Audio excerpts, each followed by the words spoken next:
Shadow Secretary, Ofgem, do you really want to abolish it? Isn't it just going to be a big faff? Would it not be better just to tinker with it and improve it?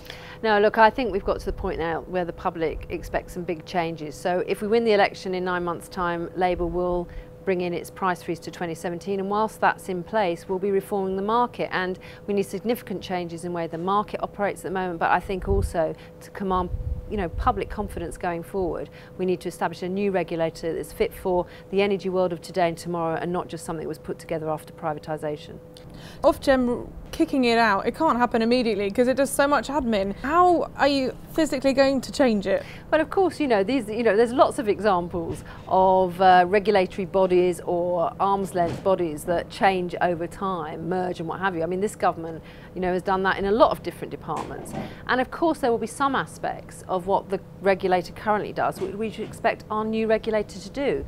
But we want to move to something that can command public confidence, that there is a real sense of some change here, which does include more powers, like the power to revoke a licence where there is persistent examples of bad behaviour towards customers, like the power to be able to force energy companies to pass on wholesale cost reductions where they have had them in their own organisation if they don't do it first. But also there's some areas that are currently not covered by the regulator, those who are off-grid, small businesses. Isn't there a danger with giving Ofgem a power like this, or a new Ofgem, that it could end up being politically motivated, or that actually you do something like this, you revoke a licence, and then it just sends thousands upon thousands of jobs into haywire because that company then has to fold? Have you thought through those sorts of details? Look, the job of government is to set the framework, the regulatory framework. It's the job of the regulators to actually enforce that framework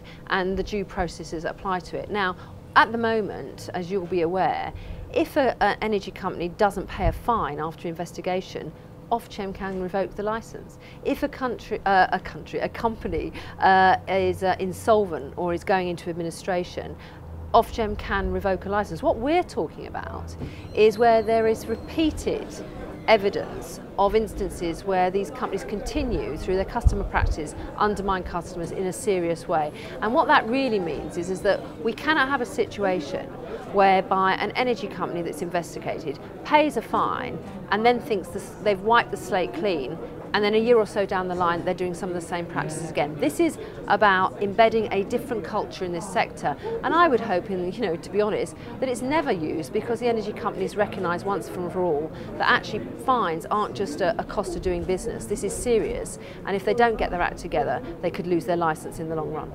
And just finally, are you confident that you can be Energy Secretary after the general election? Is energy going to be the thing that brings Labour to power?